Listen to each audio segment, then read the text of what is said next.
is nakasume. What? What are you talking about? Omakase. It's like Omakase. it's sushi, but like high end sushi. Omakase.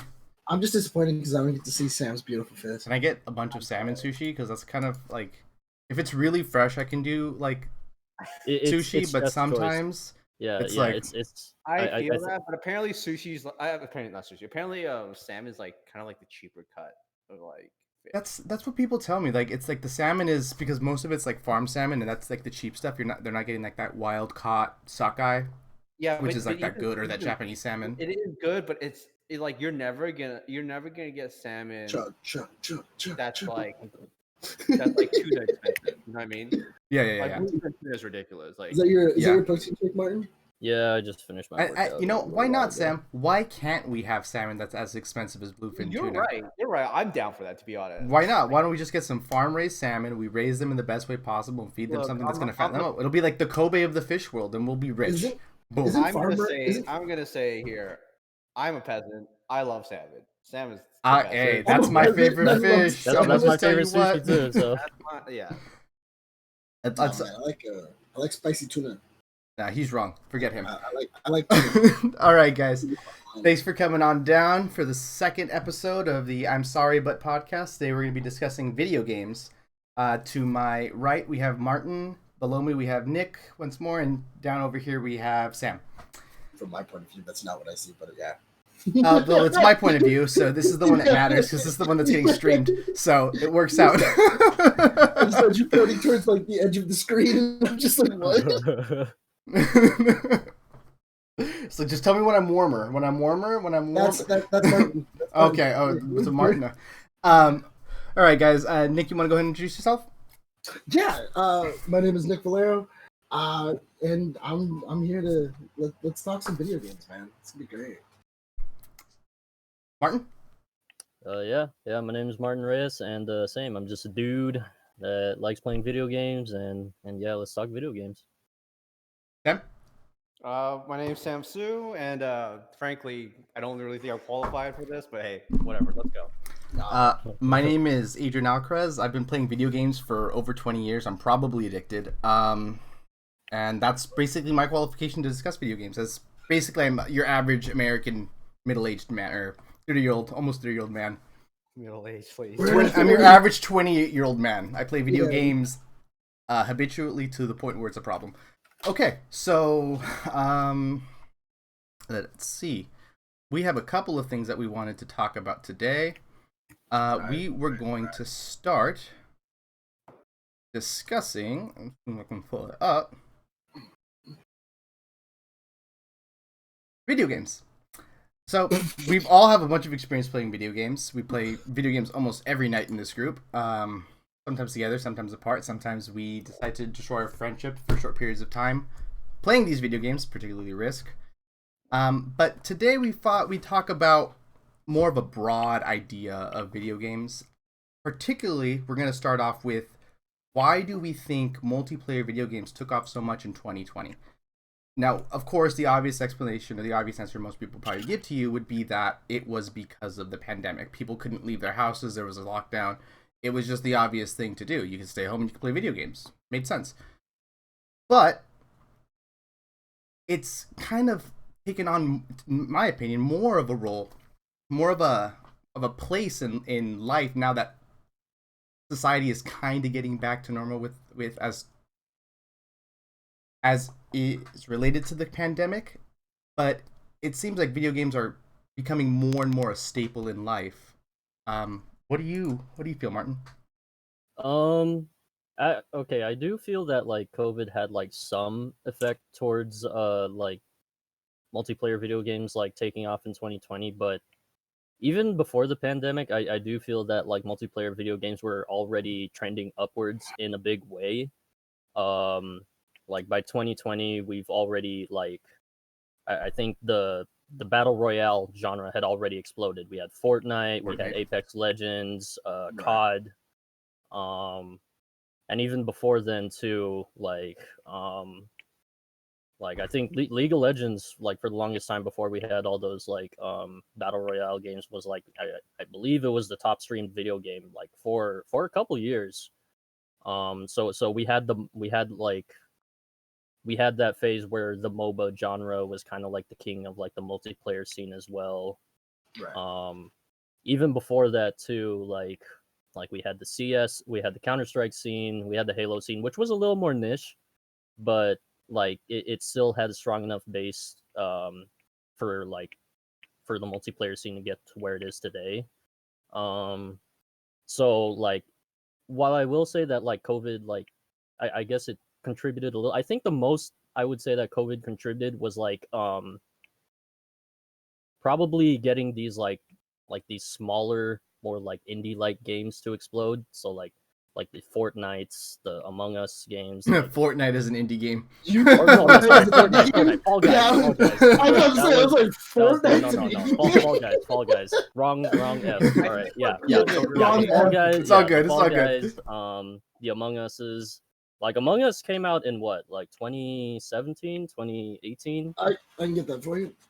Yes, yeah. So, and it didn't blow up until last year, when like just everyone just started streaming it because like because of the pandemic, like everyone was just like looking for like just like these weird games that they could just like these weird party games that they could like stream with people.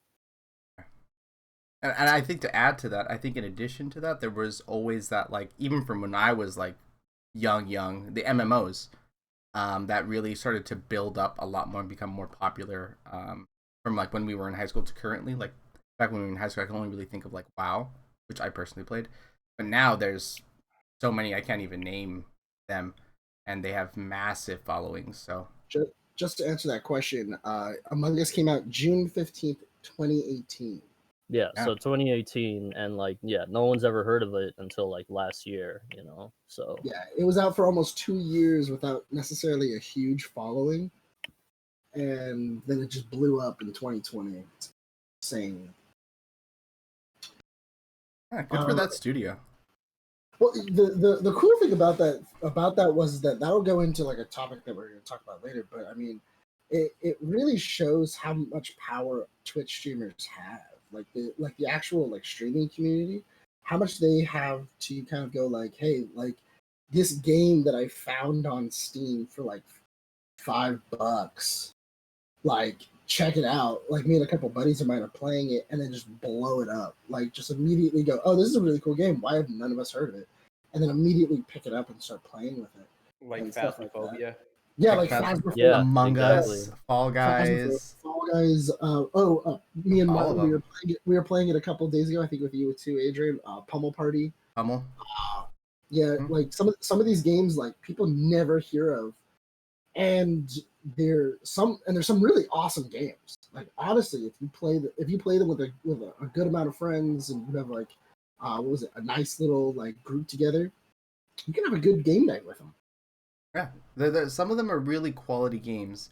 It's much different from the Eternal Beta game, $69.99 for the bugged, scuffed, AAA studio game that's supposed to be fantastic. That's not going to actually be done for like 5 more years.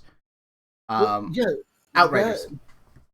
Just gonna put it out there. Cyberpunk.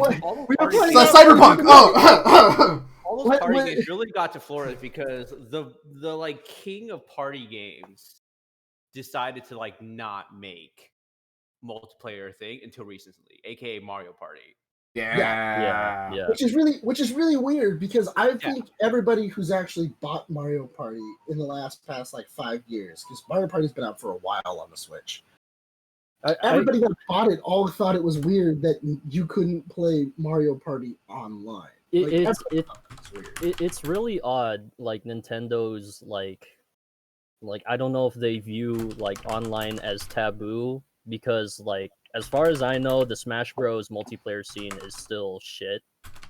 It's really good, like good shit or bad shit. Like bad shit, like the internet, like the speeds are choppy, like everything lags. I think one of their few functioning online multiplayer scenes is I think Splatoon. Outside of that, I mean, like that has to go into the actual hardware of the system, though. Because like if you play anything on like the Switch, when it starts getting like really high resolution or anything like that, you notice that the game just turns into a slideshow. Like it becomes super choppy. Like nothing really like comes out. Yes, does it look nice? Like it looks good as like an image, but unfortunately, the system can't process what's going on the screen. So, or what's happening in the game onto the screen, and then it just becomes choppy and really, really bad.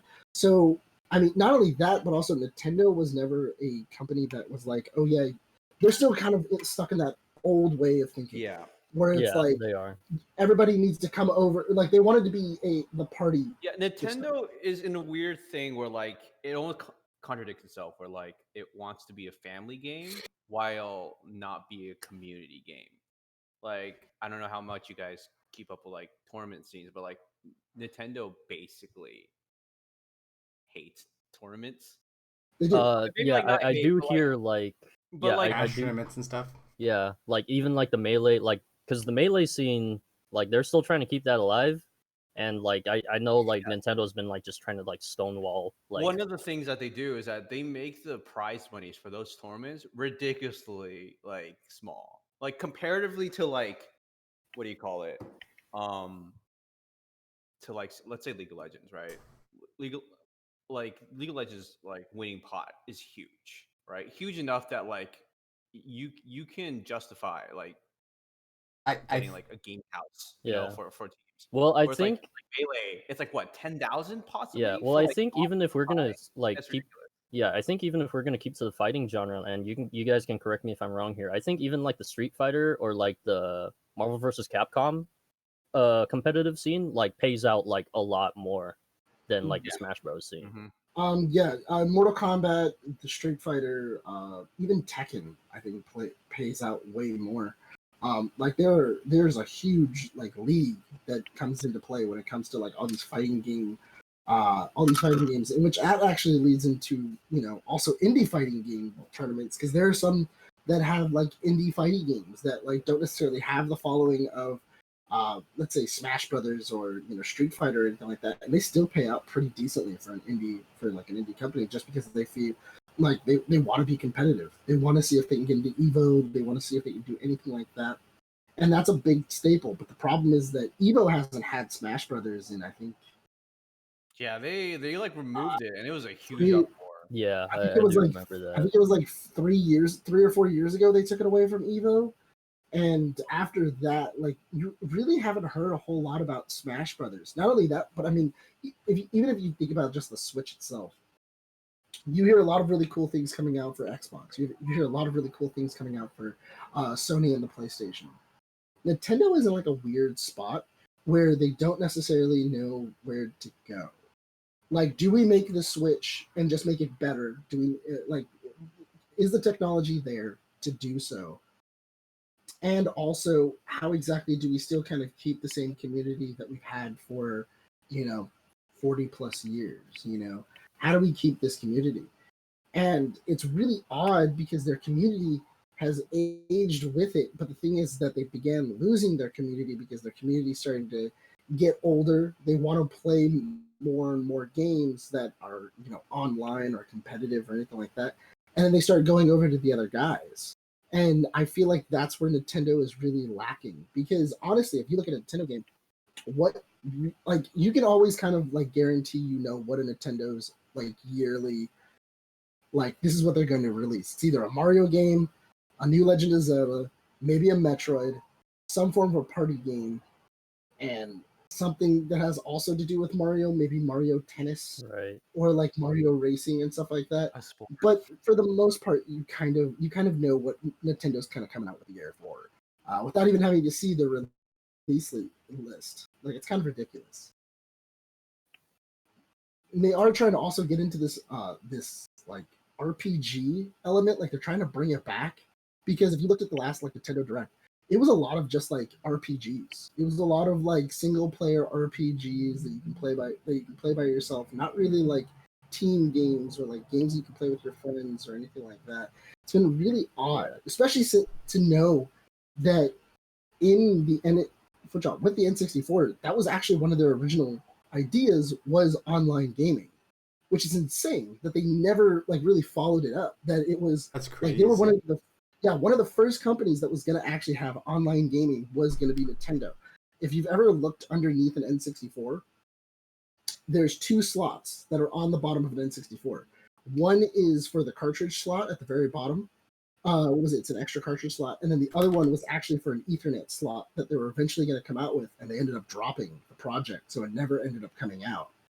And then PlayStation ended up doing it, and then Xbox always has been online ever since like the original Xbox and everything like that. And it's so interesting to kind of see like, oh yeah, like a company that was like kind of revolutionary in the way they were thinking, just kind of abandoned all their like their innovations and went like, let's go safe. Like we know this is going to sell.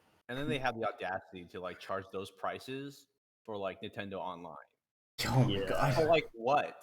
How much is Nintendo Online now? It's like $14. It's more than I get to pay for. That's the online community one. I think it's like $50 like for a year for the family. Depends. Yeah, if you get the family pack, I mean, of course, it's gonna be cheaper, right? But yeah, because I think it's like $14. But if you really think about it, okay, so if you want to do like a price managing thing right now, $14 for Nintendo, and you get their kind of shitty online. $14 goes to Xbox. Xbox, you'll get both Game Pass, Xbox Live, and also Game Pass on your computer. And you have like a library of like 100+ games. Yeah. That you can just download. Right. Automatically, if you're trying to look at value for your buck, $14 is way better spent that way. And I would much rather go to an Xbox if that's the case, because now you're nickeling and diming me. So I might as well get my best value from you nickel and diming me. True. I mean, the value just isn't there comparatively. Which is a shame because like Nintendo has like so many fantastic IPs, like Nick said, from Legend of Zelda. Like they just released probably their best like Legend of Zelda game with Breath of the Wild. Like it's up there with like the Ocarina of Time and Majora's Mask in my opinion. Like Super Mario, like they just came out with Mario Odyssey. Like just fantastic like IPs and single player games, but like when it comes to like their multiplayer scene, like they're practically non-existent. It is such a weird like dichotomy with it's a market that Nintendo just like never tapped into at a certain point. Like I feel like they planned to tap into it and they were just like, we're gonna do it next year. In the next 5 years we're gonna have an online service. And then the mode of entry they were competing with other huge they didn't think that they could compete in that market. Yeah, so why? But the thing is that also I also think it's also a difference in leadership as well. It is very much a difference because if you go from leadership of Nintendo now all the way into the leadership of Nintendo, 10, 20 years ago, they were all about like revolutionary items. Like they were all about, the Wii. Like the Wii is in its own way a revolutionary concept of there's literally never been. Yeah, it really is. Like the execution might not have been like so great, the best, but like there's definitely. But you know what? I mean, even if you look at it, I mean, they're also the first ones that tried virtual reality, like a big name studio that actually tried virtual reality. Did it give you headaches and make you throw up? Absolutely. But that's not the point. They tried. They were doing it. Also, the Wii, you cannot tell me that if you ever played Okami or like Star Wars Unleashed on the Wii, that was not fun as hell to just be swinging around that Wii remote. Well, not only that, but also I felt that with the Wii, and just the fact that with the Wii as a demo with Wii Sports was insane, where you could have hours of fun with just Wii Sports on your Wii. Yeah. And like you wouldn't complain. You could have bought a Wii for a kid and just given him Wii Sports. Yeah. And he would have been happy. He would have been playing that all day. Alone was a game. Boxing alone.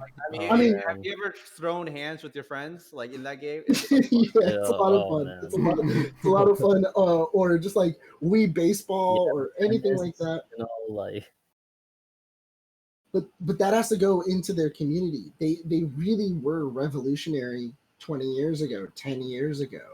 And then it's really interesting when they went to the Wii U, and then they kind of did the same exact thing with the Switch. Like they kind of got the same concept they had from the Wii U, and just went, what about if we took the two control pads on the actual Wii U, and we were able to take them off You mean from Wii to and turn Wii? them into Wii modes? You Yeah, mean yeah, from- yeah. yeah. So going from Wii U to Wii, which one? Wii U to Wii Switch. U. Yeah, Yeah. Wii to Wii U. Which is weird Nothing too, else. because like the reception for like that gamepad technology on the Wii U was like, as far as I know, everyone hated it.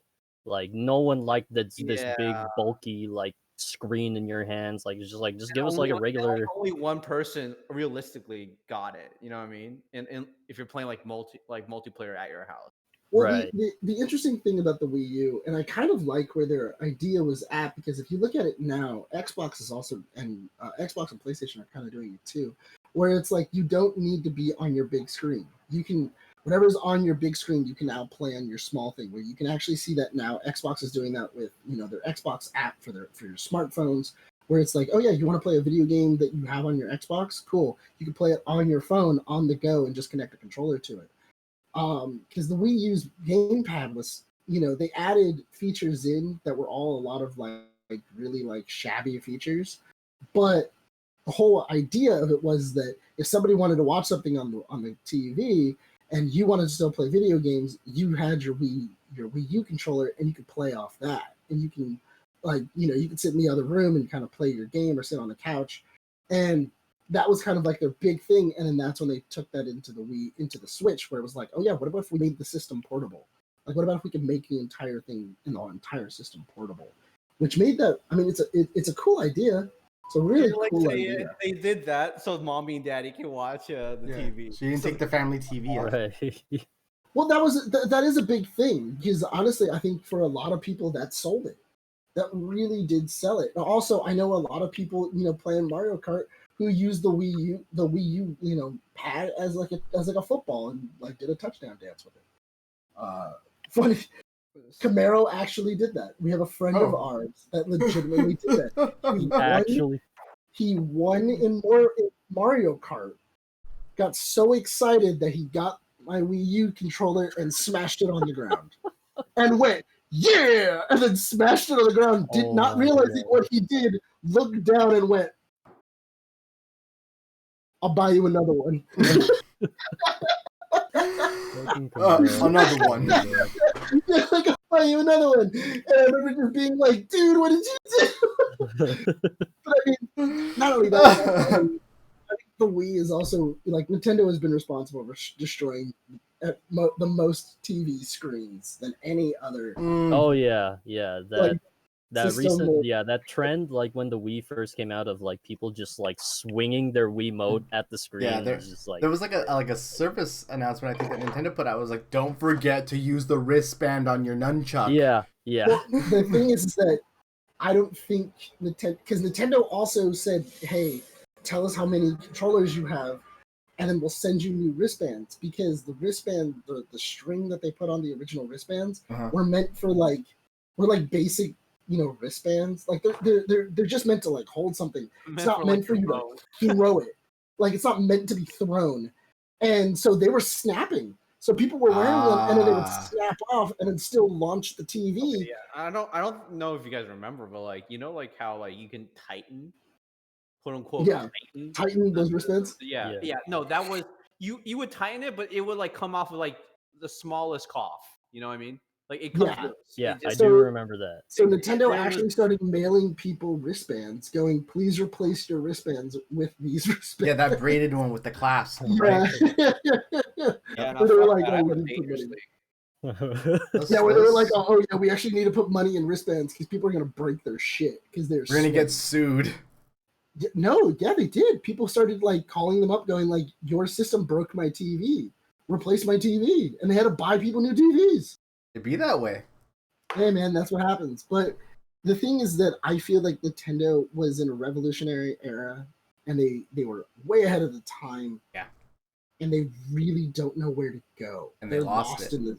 But they're lost in this new community, because think about it. Xbox and Sony became entertainment centers. You Yeah. can't say that they're just gaming consoles now. Now they're entertainment centers. You know, with that said, bringing it back to the whole, seeing new things boom up during COVID. So, what do you call it? Animal Crossing. Did anyone notice that? That was huge. Huge. Oh Yeah. Huge, That was massive. absolutely that like massive. exploded. I'm not an animal. I'm not an Animal Crossing I player. bought it. I have it. I didn't just buy it. I got hooked for like a good moment. Yeah. Or Same. two, you know? I know people that I know people that. Sorry, go ahead. No. Go finish it up. I know people that don't play games at all, like my god sisters and stuff. They're playing Animal Crossing. Yeah, no, exactly. Like go, jump a couple steps, and like just straight up buy a Switch and then buy Animal Crossing. Yep. That was legit. That was Breck. She's like, I am convinced that like that Switch shortage that we saw, in like around like November of last year was almost solely because of Animal Crossing. I would completely agree with you. Yeah, that was just like a lightning. That was a lightning in a bottle moment for Nintendo. Like if in any other year, like Animal Crossing would have done it would have done okay numbers. It would have done normal. It would have done what Animal Crossing is expected to do. But that was just like stars aligned. But the thing is that Nintendo, I feel like, didn't know what they had, and they couldn't know. I mean, it's impossible to know the environment that this game is coming out into. I don't think they planned a pandemic. Yeah.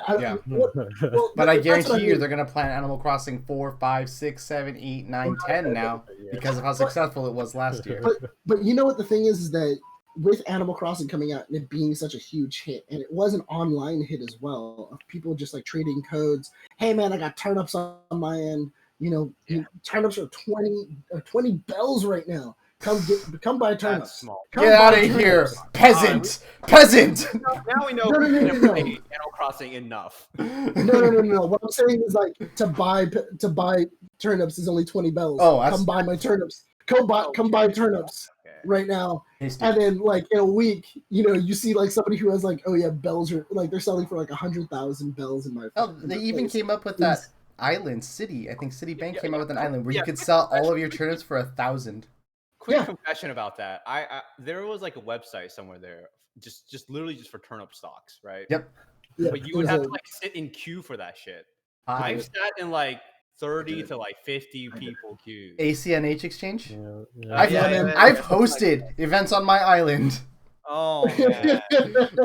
I've done it too. I've set up my entire island so that way people can't go anywhere else except for the market and come right back. But yeah, bringing it back to like Nintendo's like online community though, like as big as like Animal Crossing was last year, like it seemed to have like disappeared just as fast as it like exploded, right? Yeah. Yeah. But that's how it is, right? The brighter the candle, the faster it burns itself out.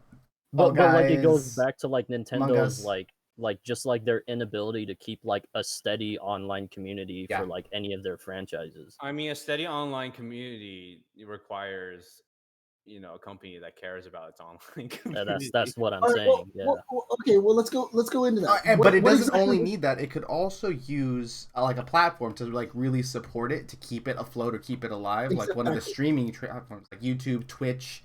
And in that regard, streamers have a lot, and these platforms have a lot of power in what games become successful, almost to the point where these companies cater more to the streamers and to the platforms than they do to players. An example could be those like in-stream games that you can play, like the Words with Friends and stuff that are, marbles, all these kinds of other games. Sorry, Nick, I didn't mean to cut you off. No. What I was gonna say is like, I mean, we keep talking about like, it didn't keep it didn't keep its online community. It didn't do anything like that. What makes a good online game? I mean, what keeps a community? What does all that? What did Animal Crossing do? Okay, so let me see. Let's take for example, and like Sam can chime in on this. As much as we bitch about like the community, like League of Legends, right? League of Legends came out in 2009, 10. I'll look it up. Keep talking. Yeah, keep talking and yeah, I'll look like it up. it came out a long while ago, right? Like I think I remember my cousin Ray, 9. yeah, he was playing it back. Like I remember watching him play it like back when I was in like high school, and like it's bigger than it ever was like today. Like, so how does a game like that stay relevant for over a decade? I think. Oh, sorry. So oh, sorry. No, But, go for it. It was rhetorical. I didn't but yeah, catch that. like if you look at like like League of Legends, like the game as it is today, like versus like what it was in 09, like it's two completely different games. Like the meta's always changing. There's always like reworks, quality of life updates. Like I don't like I mean, I'm not sure like how often like Nintendo does that with their online scenes, like for comparison. Well, because if I were to compare, like, let's say Animal Crossing, if I was gonna compare that, I would compare it to a PC game named Rust. I like that. No, because I would kind of compare it to like Rust because it does have like this online community. Everybody can build stuff, everything like that. But the problem is that you don't, which are like you can invite people to your islands, you can do everything like that. There is some form of online community, but the only thing is that what Rust did is it made it where it was like, oh yeah, when you go online though, you have a community. There's a community island. I think that would have been a lot better if instead of it just going, oh yeah, you invite people to your island and you guys can chit chat and do everything like that, is if, oh yeah, you've unlocked things in your island. Here's a community island for you and your friends that now all of you can kind of like alter, or you guys can That make would've all buy these it other off of things. Tom that Nook or would've been something dope. for like 100 million bells or some bullshit. Yeah, and you nobody could have bought it off Tom Nook and everything like that. And I think that honestly would have kept the community because then it would have been, because when you go to somebody else's island, you can't alter their island. You can't change it unless they give Right. you permission to do so. that would be a But- nightmare. But yeah, I'm gonna. But what I'm saying is that I feel like what makes a great online community, especially in the video game industry, makes it that the audience feels that not only is their time respected, but also they are also engaged in the changes that are happening inside of this online community. They can do things that they weren't able to do on the other island. They can do other stuff like, oh yeah, if they would have changed it where it's like, oh yeah, like now you have like a store and you have all these other things. Other groups of people can come visit your island. It would have been interesting if like, oh, I can set my prices. Oh, I can pick what items I want to sell and stuff like that. And you could have very much changed the way that your online community kind of turned into this. Oh, cool! It's kind of like a virtual reality game now, where now I'm kind of building up a community. I'm building up commerce. I'm doing everything virtual like economy that. game or something. Yeah, like a virtual economy game, and I feel like they didn't think about like the online as much. I think that goes back to like Nintendo's idea, or like like kind of their motto of the whole like they don't want too much like interaction between like random people online just because trolling happens, right?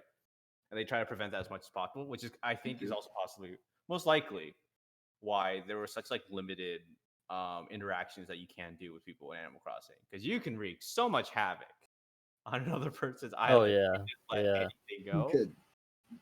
That's true. No, It's to protect and to also limit. It goes back to like family friendly, protect the community, but ironically, protecting community also makes it stifling. Boring. Yeah, and it they does. have tried at least. I'm gonna play devil's advocate. I feel like Nintendo's at least tried with the release of like their amiibo cards. They've tried to add freshness and to keep it fresh. They've tried to bring in I mean it's DLC. Oh, money. It's DLC really. But they've at least they've tried to do something. They've done various updates and reworks to the game. They change it for the seasons. They add new at least specifically talking about Animal Crossing. They add new seasons, new pieces of art and stuff make their way in. But it is I'm gonna call it the Nintendo problem, where it's just the same base idea and we just rework it to shit until it's like the same thing, but it's like a mechagon of the same fucking thing. You're still going to build a small house and have 9 villagers on your friend, but now it's in space, and there's no more trees. Now we have plasma shrubs, and all of your people wear helmets because they're in space now. I always Animal feel Crossing, newest horizon. Yeah. Yeah, but I do feel that is New that is planet, kind of yeah, interesting. exactly. That is interesting though, because then you go into that whole idea of if we want to continue into the Nintendo thing, Nintendo very much just gets their old IP. They work the same exact gimmicks inside of it, not really changing a whole lot about it, and then kind of going like, oh, but we're gonna add 2 new things to it. We're gonna add, like, I've noticed that in Nintendo games when they sell and they're like amazing and people are raving about them, is always when it's like a huge change. When it's like this big crazy thing that changes it. Like takes Super Mario Sunshine. That is Super Mario Sunshine. Dying for freshness. Luigi's Mansion. What was it? Super Mario Galaxy. Breath of the Wild, where they turned basically Legend of Zelda into almost an MMORPG with some of the ideas of it, like, oh, you have to eat, you have to repair your weapon, you have to do these other things, you have to camp out, you have to rest. And they added these little tiny things, and I feel like they have the potential to become because I feel like they're not a AAA studio anymore. I really don't. I feel like they used to be. I feel like they have the IP to be it, and they have the potential to be, but they are too afraid of taking it's risk. Yeah, it's not just taking a risk. It's their branding identity too, or they like want to be. A whole part about being family friendly is also being affordable. But when you're trying to be affordable, that means you are also. They're kind of like what do you call it? They're like keeping a cap on like how quality their like products. A budget studio. Yeah, but like that's why you're never gonna really see like 60 frames. 60 frames 4K on a Switch, like you're just not. That's not gonna happen. But you know what the interesting thing is that even if you go about like that and you say like, okay, like they're a budget studio, take Xbox, take Microsoft right now. Microsoft is literally doing everything in its power to buy any little tiny studio, buying every little tiny firmware, buying any little piece of IP that makes money, just so that way they can say, hey, it's in Game Pass. Go play it. All of the libraries that they have. I mean, they bought Bethesda near the ending of last year, and literally got Bethesda's entire library and put it on Game Pass for everybody to play. So now you can play all the Dooms, you can play all of the Fallouts, you can play all the Skyrims, you can play everything. So it really does show that a company could do that, though. But also, I have a feeling. But also, Microsoft, I do feel, is a bigger company than Nintendo is now. Oh, absolutely! By market cap, Microsoft looks down at Nintendo and still can't see it. Yeah, and same thing with PlayStation, which is really funny because if you go into like the history of Nintendo, they created PlayStation, and now they've created their biggest rival, at 2, which is hilarious. At 2. Yeah, which is so funny because anybody who doesn't know, in the SNES version, if you ever look at your old SNES, there's a little tiny slot. You'll notice this on any cartridge gate system from Nintendo. They have like little tiny slots that were meant for add-ons. Back in the day, Super Nintendo paid Sony to make what was called their Nintendo PlayStation. It was then going to be an attachment that you could play CD games, and all of the IP that was basically going to be on PlayStation was going to be on Nintendo. Then Nintendo made the same deal with Toshiba. And then they liked Toshiba's version of it better, so then they released a thing saying that Toshiba is going to be making our disk drives from now on. Sony was like, what the hell is going on?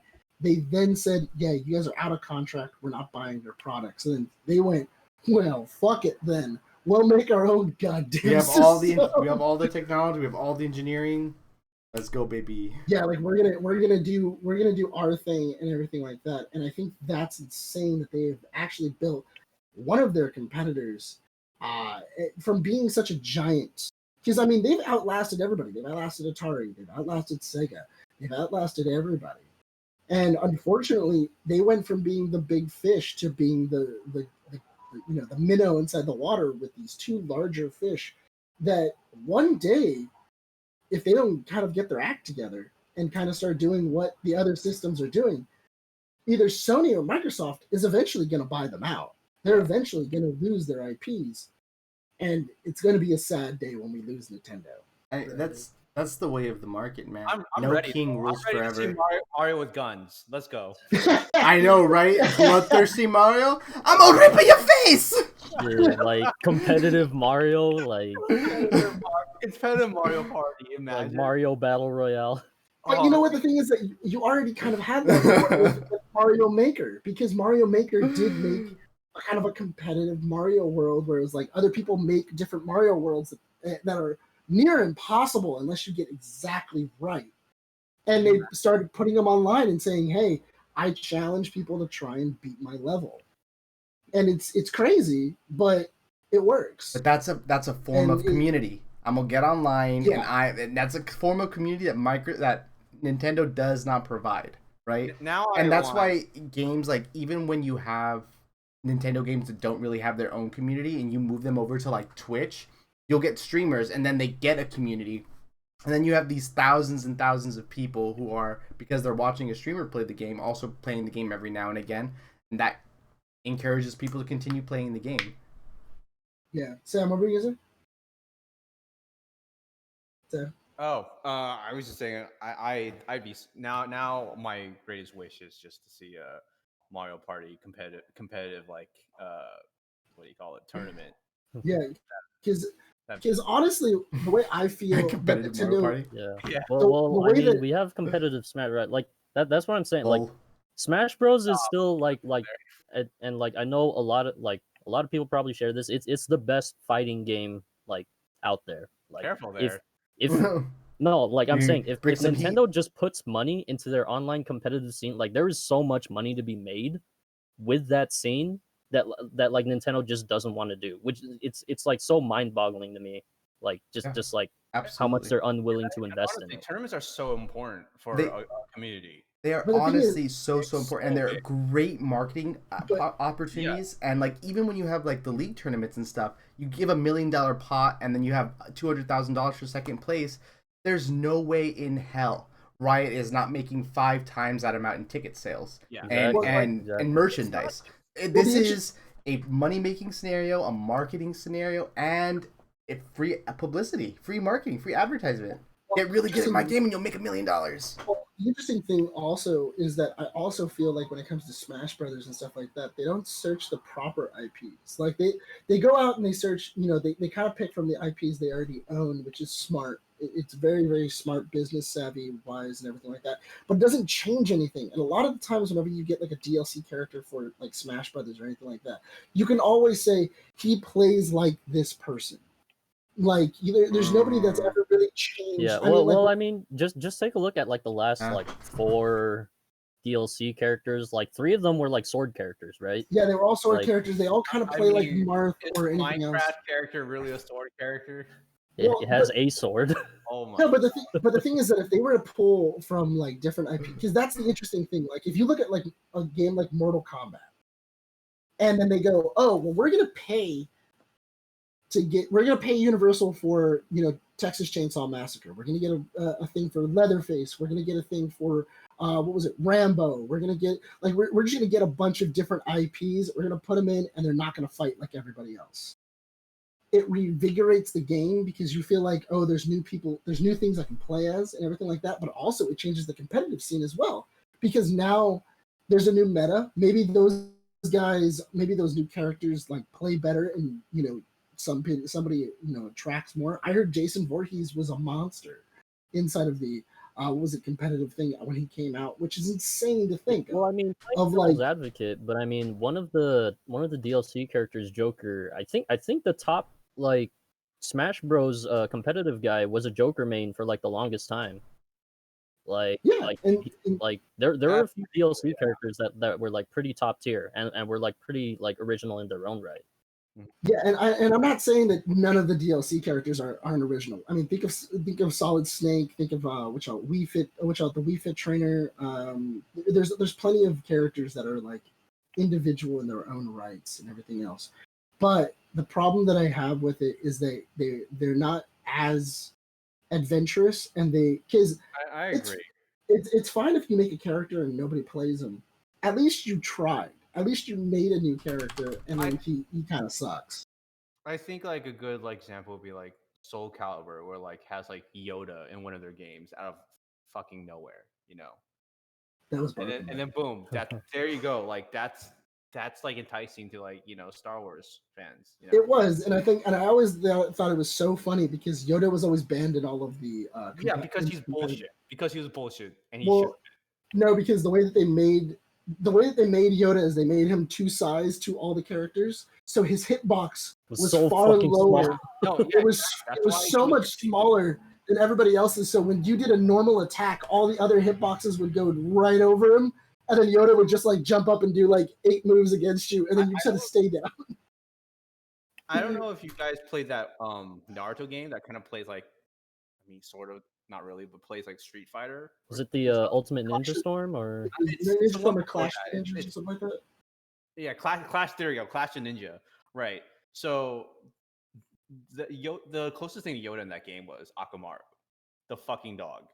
Does anyone remember? Yeah. Because Akamaru's hitbox was way lower than everybody else's. He was at people's ankles. He was an ankle biter, and he just wrecked shit because you could never.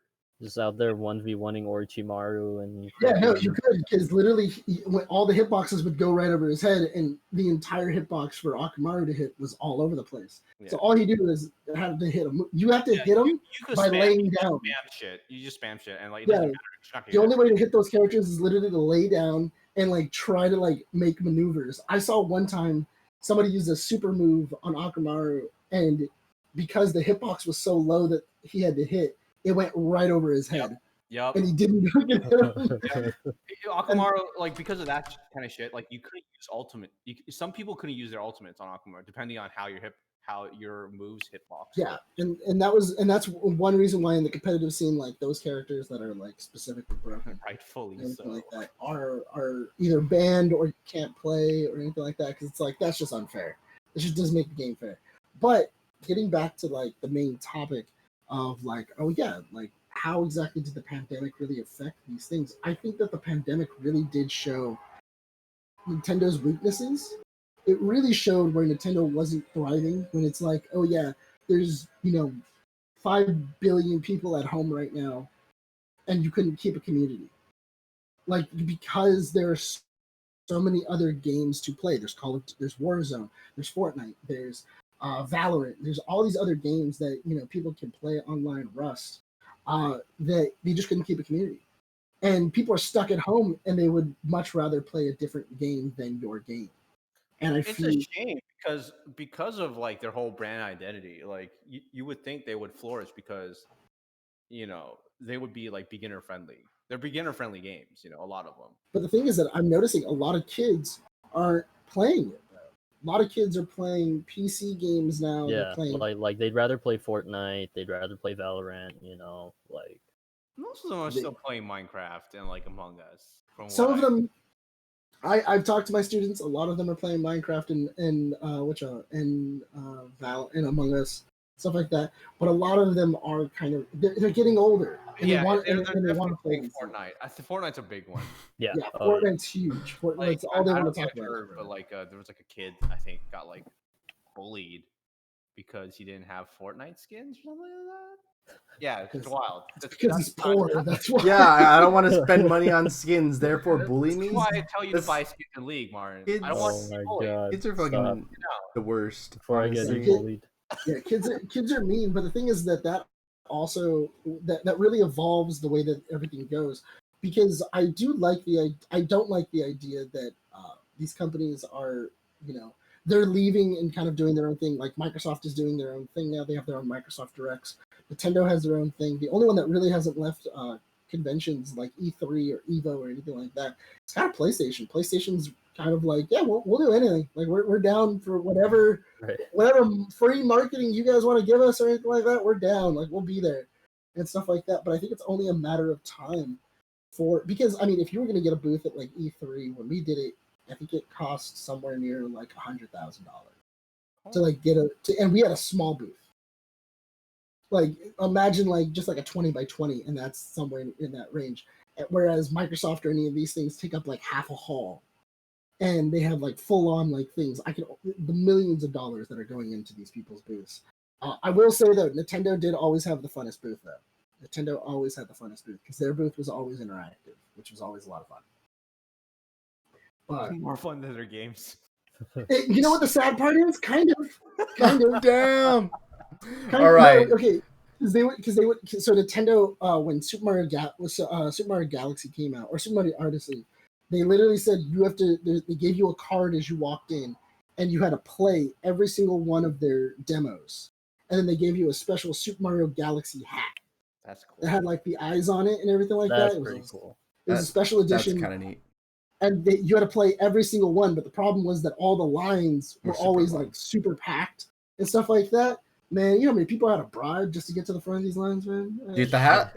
Yeah, I got the hat. The hat's sitting in my room. Nothing a couple guns can't solve. It's in my room. Yeah, man. It's somewhere in here. But that's what I'm saying. I think what was it for the video game industry? It needs to evolve with the times. I'm hoping that Nintendo kind of gets their act together. Ever since Reggie kind of left, it's been a really awkward in Nintendo because I feel like they don't really have leadership. I mean, their single player scene is still fantastic. Don't get me wrong. Like Breath of the Wild and Odyssey were both like just great. Like their single player IPs are great. They're always doing something new and innovative with that. It's just like so frustrating to see their online community just so stagnant. Like despite like how much like talent they obviously have on their team to keep putting out these types of games. Yeah, like Adrian, you complain about Outriders, but at least Outriders, you know, the thing I see with Outriders is that it was a gamble. It kind of is paying off. I mean, it's not a completely broken game. No, it's not Cyberpunk 20, it's not Cyberpunk. Exactly what I was gonna say. It's got issues. It's scuffed. Sometimes you have to restart the entire game and re-get into the lobby, but it's not Cyberpunk. It's not Cyberpunk. Not only that, but also it is a good time with your friends. It is. It's still a good time, unlike Cyberpunk. Yeah, unlike Cyberpunk, which you can't really do anything with anybody because you can't really drive anywhere with that. Yeah, like one of our friends, Lucas, which you'll probably meet in a later podcast, was unable to talk on his phone and drive the car at the same time, which I understand that to be a crucial aspect of the game. Yeah. Every time that would happen, like his game would crash. He was playing it on like the PS5 or something, right? Yes. And like I understand like for like the PS5 like versions, like those were just like if you thought the PC version was bad, like PlayStation version was just completely unplayable. I think Cyberpunk was just taking like a Nintendo approach of being family friendly, like driving and talking on the phone just isn't safe. It's just unsafe. We're trying to teach values. The shit out of that. Even in 2077, it's not safe. Don't do it, kids. Fine. Like whatever, man. But you know what? The last thing before we head off is what do you guys think about that? About AAA titles being released and they're not as polished as they should be. Like you see that a lot inside of the Assassin's Creed games. You see it a lot in the Fallout games. You see it in Cyberpunk. I mean, Cyberpunk was supposed to be the game that blew everyone's mind. Yeah, it's super frustrating because it's like it's really frustrating. This is gonna be an old head take, but like like back in my day, like fucking when games came out, they were complete, they were done. You know? They were done. Like there's no like day one and if DLCs. You found no a glitch, people were like, "Oh my god!" Like no, like all the bugs were worked out. Like for the most part, like we got a complete game. Like it's just like like to Nick's point, like when Cyberpunk was supposed to be like this crazy, like mind blowing, like take it to the next level. Like every time like a studio like promises like really ambitious shit like that now, like I take it with a grain of salt because like Cyberpunk did it. Before that, it was like I think No Man's Sky, where it was like It was like, oh, like every world is going to be procedurally generated and different. And it's like, no, It's infinite galaxy, and yeah, no, it's and not. like that. Yeah, and then It's not. and then before that was what was it, Mass Effect 3, and like we in the last like 10 years or so, so much Andromeda. Yeah, Andromeda well, was like a we've huge, just been was a huge traumatized like so many times with like these studios promising like crazy things that you're able to do that you have never been able to do in any other game, and then it's like, and then it comes out and it's like, well, shit, I can't do that. Galaxy Citizen. I have a question though. Yeah, about which is that. actually really interesting, because if anybody ever wants to, there's on YouTube there's an actual documentary about what happened in Andromeda and like why it was so terrible, and it's really it's quite shocking. It's quite because the game was originally supposed to be No Man's Sky. Right. It was supposed to play like No Man's Sky, and then like they spent all of their money investing in that technology, and then they realized this isn't gonna work. Like it's not gonna work. Oh, Star Citizen too. Yeah, so then they ditched the entire thing, wasting majority of their budget, and then went like, okay, so we need to figure this out, and then made a game around it. Yeah, And then they were just like, what the? That's why Andromeda is so bad, so bad. Yeah, so like I hate this trend. Like I don't think it's going to stop until like the gaming community as a whole just decides to not buy these kinds of games. Like me personally, like I don't do day one buys like anymore because of shit like this. Well, At least for like AAA titles. Some pre-orders are pretty fire. You still get the games for the certain places you can still trust, but like I don't know. I feel the same way. I'm always looking to see if it's in beta, to see when their projected final release of the full game is gonna be, and it's just because like Rust, like I got into Rust when it was in alpha, and it was not the game that you play today, but it was not. It was like $4, so it was reasonable to pay that price. But you get a lot of games now that are just. They charge you 60 for like a fucking They charge you like it's a completely polished game, and it is. Well, that's the interesting thing. And they thing acknowledge too, that it's not. Because some studios like EA, they have a bad tendency of developing a game, and then they have like a really cool piece of the game, and then they go, cool, we're gonna go ahead and put a little bit of code that cuts this out of the game, and then we're gonna make it a DLC. And you can always tell what's DLC and what's originally in the game. For one, it's day one. If it's a day one DLC, it was already in the game, and they just thought it was too cool, and now they're making you pay an extra $15, $20 for it. Or you do see that and literally all it is just a little line of code where it's not available in the game. That's why when you put your code in, it unlocks that little piece. That was the outrage with Star Wars Battlefront, right? Yeah. Yeah. It was the outrage with Star Wars Battlefront, Mass Effect 3. A lot of EA games do it. A lot of EA games. EA loves their microtransactions. They love their microtransactions. They make a ton of money off of it. Could you blame them? I mean, I don't. I mean, I can blame them. You blame them, yeah, as a community. Yeah, as a gamer, community, but like if they know like that they can get away and keep getting away with it, like why would they stop, right? Yeah, but as a stockholder, do your thing. but you know it's bad when you release a new game and then they go no microtransactions and everybody freaks out and everybody goes like, oh, what? Yeah, thank God there's no microtransactions, and I think that's always. And then they release like a expansion or like an update to it, and then there's microtransactions in that. There's like they'll get them in there. They'll get them in there. Eventually, they'll get them in there. All right, I do believe that is gonna be it for us today, boys. You have any points you wanna close up on? Maybe some pleas to Nintendo to open up your multiplayer community and stop killing yourself. Yeah, please. Because I'd like my childhood to be around when I'm older, so I can show it to my children if I decide to have those things. Yeah, Nintendo, please pay my poor Smash players so they can feed themselves. My final thing is that the video game industry is a very volatile community, and also that if you don't respect them, like the actual community itself, you'll eventually lose them. Yeah. And I feel that for Nintendo's sake, I hope that whatever new system is down the pipeline or anything like that, that it sticks to its guns. It is still revolutionary in a way, but also that it also picks up the slack where the Switch, the Wii, and everything else has kind of been behind. Get everything up to where the frames are, get everything else so that way you're kind of out of the ice age, and give us a system that's worth our $300 to $400. Yeah. Definitely. Amen to that. And with that, I guess we're going to go ahead and call this pod. Thank you, boys, for stopping by. Thank you for listening. We will see you again on Sunday. Bye-bye.